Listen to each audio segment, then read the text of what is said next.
మీరు ఎందుకు ఇన్ని ఇయర్స్లో చాలా తక్కువ సినిమాలు అసలు అంటే 2013లో కెరీర్ స్టార్ట్ చేసి 2025 వచ్చినప్పుడు ఓన్లీ 8 సినిమాలు మాత్రమే ఎందుకు? ఒకటి నా ప్రయత్న లోపం కూడా కొంచెం ఉంది. ప్రయత్నం ఇన్ ద సెన్స్ ఎలాగ? ఎలాగంటే ఇప్పుడు ఫర్ సపోజ్ ఇప్పుడు సినిమా అవుతుంది కదా, ఈ సినిమా అయిపోయిన వెంటనే ఏదో ఒక హీరో పిలిచి నాకు సినిమా చెయ్యనగా హీరో పిలిచాడు కదా అని వెళ్ళిపోను నేను.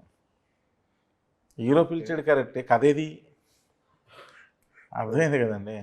ఏదో కథ ఎక్కించేద్దాం ఇలా చేయలేను నేను, నా వల్ల కాదు అది, నేను చేయలేను అలాగా. నేను ముందు ఎవరు పిలిచినా సరే అలాగే సార్ కథ రెడీ అయిపోగానే నేనే మీకు ఫోన్ చేస్తాను సార్ అంటారు.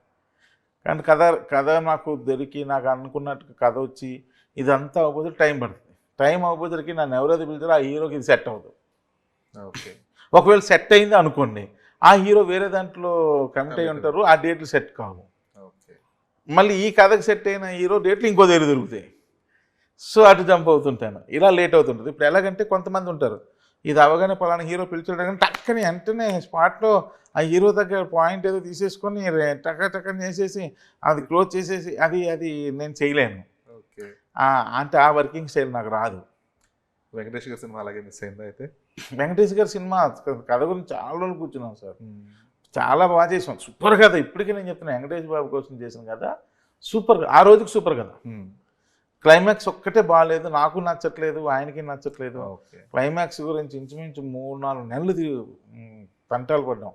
కానీ ఎన్నిసార్లు తిరిగినా క్లైమాక్స్ మళ్ళీ అక్కడికే వస్తుంది, ఎన్నిసార్లు తిరిగినా అక్కడికి వస్తుంది. ఇది కాదని ఎంత అంటే ఇంకా దానికి ఇంకా ఆల్టర్నేట్ లేదు, ఎన్ని రకాలుగా ఆలోచించినా సరే. సో ఏదో ఒకటి చేసేసి తోసేద్దామంటే దానికి వెంకటేష్ బాబు ఒప్పుకోరు, నాకు కూడా అంత ఇంట్రెస్ట్ ఉండదు ఏదో ఒకటి చేసేయాలంటే. అంటే ఇప్పుడు మరి ఆ క్లైమాక్స్ కోసం అని చెప్పేసి హోల్డ్లో పడిపోయింది అంతేనా? ఇంకా అప్పుడు ఆగిపోవడానికి కారణం అది.